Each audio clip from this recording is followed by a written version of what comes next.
Skill India मुहिम के 5 साल पूरे डिजिटल कॉन्क्लेव का आयोजन आज। पीएम मोदी ने युवाओं को किया संबोधित। भाई को बचाने के लिए घर बेचकर जुटाई थी फिरौती के लिए 30 लाख। युवक को नहीं छुड़ा पाई पुलिस, 30 लाख रुपए भी ले गए किडनैपर। सीबीएसई ने आज 10वीं का परीक्षा परिणाम किया जारी। 10वीं में 91.46% स्टूडेंट्स पास। पिछले साल की तुलना में इस साल 36% अधिक छात्र हुए पास। जैसा कि आज वर्ल्ड यूथ स्किल डे है और इस मौके पर पीएम मोदी ने देश के युवाओं को संबोधित किया। इस दौरान उन्होंने स्किल्स को कैसे डेवलप किया जाए इस बारे में भी जानकारी साझा की। आज का ये दिन आपकी स्किल को, आपके कौशल को समर्पित है। 21वीं सदी के युवाओं की, आज के मिलेनियल्स की अगर सबसे बड़ी कोई ताकत है तो उनकी स्किल है। यही समझते हुए अब कौशल विकास मंत्रालय ने दुनिया भर में बन रहे इन अवसरों की मैपिंग शुरू की है। कोशिश यही है कि भारत के युवा को अन्य देशों की जरूरतों के बारे में, उसके संबंध में भी सही और सटीक जानकारी मिल सके। किस देश में हेल्थ सर्विस में नए द्वार खुल रहे हैं, किस देश में कौन से सर्विस सेक्टर में क्या डिमांड बन रही है, इसमें जुड़ी जानकारी अब तेजी से भारत के युवाओं को मिल सकेगी। चीन के साथ सीमा विवाद के बीच रक्षा मंत्री राजनाथ सिंह लद्दाख और जम्मू कश्मीर का 17 और 18 जुलाई को दौरा करेंगे। उनके साथ इस मौके पर सेना प्रमुख मनोज मुकुंद नरवणे भी मौजूद रहेंगे। चीन के साथ सीमा विवाद के बाद रक्षा मंत्री राजनाथ सिंह 17 और 18 जुलाई को लद्दाख और जम्मू कश्मीर का दौरा करेंगे। उनके साथ सेना प्रमुख जनरल मनोज मुकुंद नरवणे भी होंगे। रक्षा मंत्री राजनाथ सिंह और सेना प्रमुख जनरल मनोज मुकुंद नरवणे 17 जुलाई को लद्दाख और 18 जुलाई को श्रीनगर जाएंगे। रक्षा मंत्री राजनाथ सिंह एलएसी का दौरा करेंगे। इसके अलावा वो एलओसी भी जाएंगे। राजनाथ सिंह 17 जुलाई को लेह पहुंचेंगे। यहां से वो एलओसी जाएंगे, जहां पर वो भारत और पाकिस्तान बॉर्डर पर सेना की तैयारियों का जायजा लेंगे।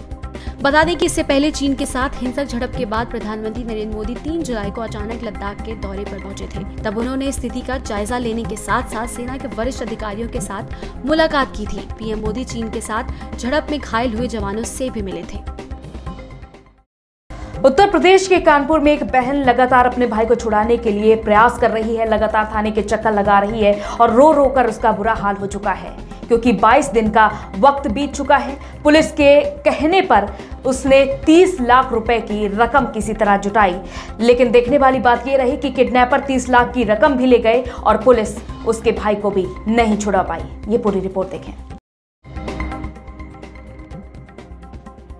उत्तर प्रदेश के कानपुर में एक बहन 22 दिन से लापता अपने भाई की खोज के लिए पुलिस दफ्तरों के चक्कर काटने को मजबूर है। आपको बता दें, वारदात बर्रा थाना क्षेत्र की है, जहां एसएसपी कार्यालय के आगे न्याय की गुहार लगाने पहुंची रुचि ने बताया कि 22 जून को उसका भाई उस वक्त अगवा कर लिया गया जब वो काम से अपने घर लौट रहा था। किडनैपर्स ने फिरौती में 30 लाख रुपए की मांग की थी, जिसे उन्होंने अपना मकान बेचकर चुका दिया, क्योंकि पुलिस ने उन्हें यकीन दिलाया था कि फिरौती लेने आए किडनैपर्स को वो दबोच लेंगे। लेकिन परिवार वालों का आरोप है कि पुलिस ने ना तो किडनैपर्स को पकड़ा और ना ही उनके बेटे को छुड़ा पाई। ऊपर से फिरौती में दिए गए 30 लाख रुपए भी चले गए। सारा मेरा पैसा भी चला गया, मेरा भाई भी मेरे हाथ नहीं लगा। पैसा मेरा मकान भी बेचा था, मेरी शादी का पैसा था, जो ज्वेलरी थी वो भी सब हमें हमारा भाई चाहिए था। हमने मैडम से कहा था, मैडम हम कुछ व्यवस्था कर ले, तो मैडम बोली यहाँ जाइए आप अपनी व्यवस्था करिए जाके। हमने मैडम से कहा था, मैडम वहाँ की लोकेशन मिल जाएगी, चिप लगवा दीजिए। मेरी किसी ने नहीं सुनी, मेरी किसी ने नहीं सुनी। पुलिस यही कहती रही, मैडम भी यही कहती रही, आप दिलासा रखिए कि आपको भरोसा नहीं है। मैडम ने अड़का दिया था कि आप इतनी छोटी छोटी बात हमसे बताने आ रही हो। हमने सोचा बहुत इम्पोर्टेंट बात हो रही है। वो सर की टीम लगी है, टीम लगी रही तो क्यों नहीं पकड़ पाए उसको। वहीं इस मामले में जब एसपी दक्षिण अपर्णा गुप्ता से बात की गई तो उन्होंने दावा किया कि जल्द ही युवक को बरामद कर घटना का खुलासा किया जाएगा। हालांकि उन्होंने इस बात से इनकार कर दिया कि फिरौती की रकम पुलिस के कहने पर या फिर पुलिस वालों की मौजूदगी में दी गई। थाना बर्रा में अपहृत युवक के मामले में एक वीडियो सामने आया है जिसमें उसकी बहन द्वारा बताया गया है कि घर बेचकर और शादी के लिए इकट्ठा किए हुए गहने बेचकर फिरौती की धनराशि उनके द्वारा इकट्ठा की गई थी। उसको एक बैग में भर के दिया गया था। बावजूद इसके उनका भाई वापस नहीं आया है। इसके बारे में उच्च अधिकारियों द्वारा जब पीड़ित परिवार से बातचीत की गई और जमा किए गए 30 लाख के स्रोत के बारे में उनसे पूछा गया तो उनके द्वारा कोई संतोषजनक जवाब नहीं दिया गया। जब उनसे गहनता से पूछा गया तो उनके द्वारा बताया गया कि बैग खाली था, उसमें कुछ कपड़े थे, उसमें पैसे नहीं थे। परेशानी की अवस्था में कुछ लोगों द्वारा उनको बताया गया था कि यदि वे ऐसा कहेंगे तो संभव है कि जल्दी कार्य होगा और उनका बच्चा जल्दी घर वापस आ जाएगा। उधर मामले की तूल पकड़ने के बाद एसएसपी दिनेश कुमार ने खुद जांच करने का जिम्मा उठाया है। उन्होंने पीड़ित परिवार को विश्वास दिलाया कि किडनैप हुए युवक को सकुशल बरामद किया जाएगा, साथ ही फिरौती की रकम भी जल्द वापस होगी।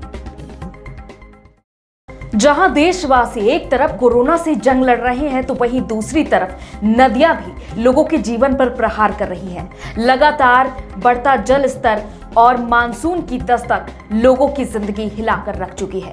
बिहार, मुंबई जैसे राज्यों में किस तरह से बाढ़ प्रभावित कर रही है लोगों की जिंदगी को, आप देखें ये पूरी रिपोर्ट।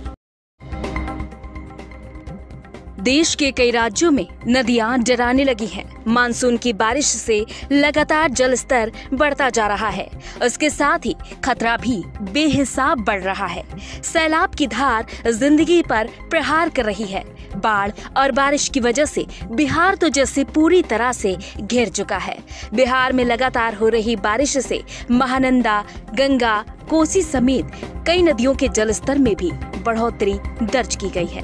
महानंदा नदी तो सभी स्थानों पर खतरे के निशान से काफी ऊपर बह रही है, जिसकी वजह से आधा दर्जन से ज्यादा निचले इलाके में बाढ़ का पानी फैल चुका है, जिसके चलते लोग एक जगह से दूसरी जगह जाने को मजबूर हैं। वहीं जहां एक तरफ मुंबई वासी कोरोना वायरस से जंग लड़ रहे हैं तो वहीं दूसरी ओर लगातार 2 दिन से हो रही बारिश ने मुसीबत को और बढ़ा दिया है। लगातार हो रही बारिश के कारण निचले इलाकों में जल भराव हो गया है। लॉक 2 में रफ्तार पकड़ने की कोशिश कर रही मुंबई मानसून की बारिश में एक बार फिर थमने को मजबूर दिखाई देने लगी है। मुंबई में बीएमसी ने लोगों से अपील की है कि वो घर से निकलने के वक्त पूरी सावधानी बरतें। बीएमसी ने भारी बारिश को देखते हुए लोगों से अपील की है कि अगर संभव हो तो उन इलाकों में जाने से बचें जहां सड़कों पर बारिश का पानी जमा है। साथ ही महाराष्ट्र के कई हिस्सों में मूसलाधार बारिश के चलते ऑरेंज अलर्ट भी जारी कर दिया गया है।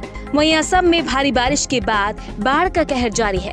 राज्य के कई जिले बाढ़ और भूस्खलन से बुरी तरह से प्रभावित हैं। हर साल बारिश के मौसम में असम में इसी तरह की तबाही मचती है और जान माल का नुकसान होता है। घरों में पानी भर गया, जंगलों से हाथी निकलकर सड़कों पर आ गए हैं, लोगों का संपर्क तक टूट चुका है।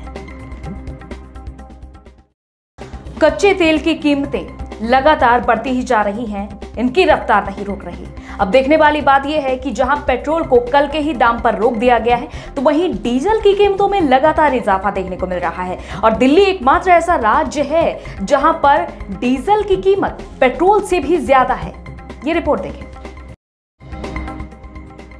कच्चे तेल की कीमतों की चाल भी बड़ी अजीब हो गई है। कभी ये सुस्त पड़ जाती है तो कभी ऊपर की तरफ रेंगने लगती है। दुनिया भर के बाजारों में पिछले कुछ दिनों से कच्चे तेल की कीमतें चढ़ने का असर आज घरेलू बाजार में भी दिखा। सरकारी तेल कंपनियों ने बुधवार को पेट्रोल को जहां कल की कीमत पर ही छोड़ दिया तो वहीं डीजल की कीमतों में 13 पैसे की बढ़ोतरी कर दी। इससे पहले कल ही दोनों ईंधन की कीमतें यथावत थी। उससे एक दिन पहले परसों दिल्ली में डीजल की कीमतों में 11 पैसे प्रति लीटर की बढ़ोतरी की गई थी। इसी के साथ दिल्ली में डीजल की कीमत 81 रुपए 18 पैसे पर पहुंच गई, जो कि देश भर में सर्वाधिक है। दिल्ली देश का अकेला राज्य है जहां पेट्रोल से महंगा डीजल बिकता है।